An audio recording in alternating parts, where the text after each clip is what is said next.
السلام علیکم۔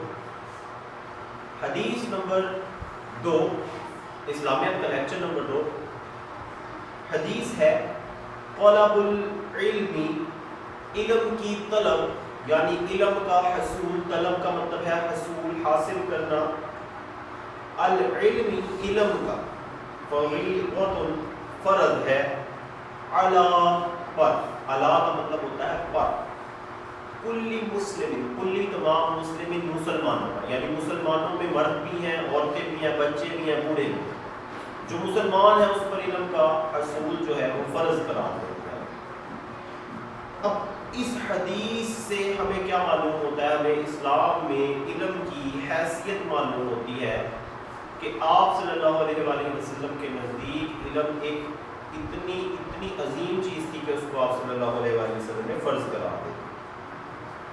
ہمیں یہاں سے یہ بھی اندازہ ہوتا ہے کہ جب اللہ جل شانہ نے اپنی پہلی وحی آپ صلی اللہ علیہ وآلہ وسلم تک پہنچائی، اس وحی میں بھی جو سب سے پہلا لفظ تھا وہ تھا اقرا، یعنی کہ پڑھو۔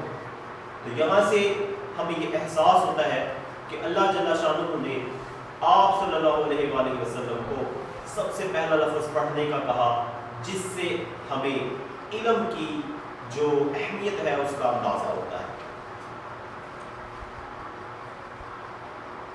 پہلی وحی میں بھی آپ صلی اللہ علیہ وآلہ وسلم کو اقرا کا کہا گیا، اس کے بعد اللہ تعالیٰ نے سورہ زمر آیت نمبر 9 میں فرمایا هل يستوي الذين يعلمون والذين لا يعلمون، یعنی کہ کیا جاننے والا اور نہ جاننے والا برابر ہو سکتے ہیں؟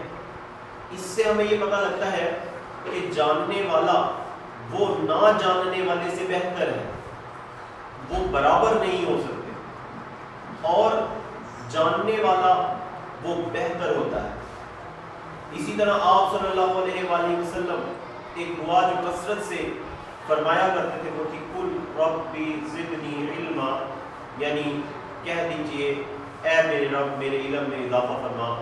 تو ہمیں یہاں سے حدیث نمبر 2 کی اہمیت کا اندازہ ہوتا ہے کہ اس حدیث میں طلب العلم فریضۃ علی کل مسلم، کہ ہر مسلمان مرد عورت پر علم حاصل کرنا فرض ہے۔ اس طرح ایک مقام پر آپ صلی اللہ علیہ وآلہ وسلم نے فرمایا کہ اگر تمہیں علم حاصل کرنے کے لیے چین بھی جانا پڑے تو تم چین جاؤ۔ تو ہمیں اس وقت کی اہمیت سے اندازہ ہوتا ہے کہ چین بہت دور ہے عرب سے، مکہ سے، مدینہ سے بہت دور ہے، لیکن آپ صلی اللہ علیہ وآلہ وسلم نے علم کی اہمیت کو اجاگر کرنے کے لیے چین کا نام لیا کہ اگر علم حاصل کرنے کے لیے چین تک جانا پڑے تو چین تک بھی جاؤ۔ یہاں پر حدیث نمبر 2 کا ترجمہ اور تشریح کا اختتام ہوتا ہے۔